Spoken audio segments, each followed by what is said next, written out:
पण नाथ बाबा ज्यांना शांती ब्रह्मपद प्राप्त झालं ते नाथ बाबा. नाथ बाबांना जेव्हा शांती ब्रह्मपद प्राप्त झालं तेव्हा सगळ्याच लोकांना पचलं असेल असं नाही.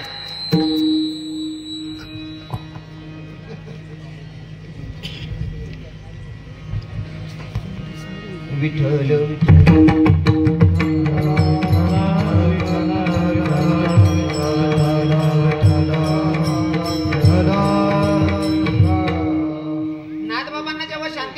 प्राप्त झालं ते सगळ्याच लोकांना पचलं असेल असं नाही. काही काही लोकांच्या पोटातही दुखत होतं. एकानं परीक्षा घेतली नाथबाबांची की नाथबाबांना खरंच शांती ब्रह्मपद भेटलं, नाथबाबा तेवढे शांत आहेत का. परीक्षा घेतली एकानं. आमच्या कीर्तनकारांच्या मुखातून तुम्ही ऐकलंय, एवढानं नाथबाबांच्या अंगावर थुंकावं. किती वेळेस थुंकला?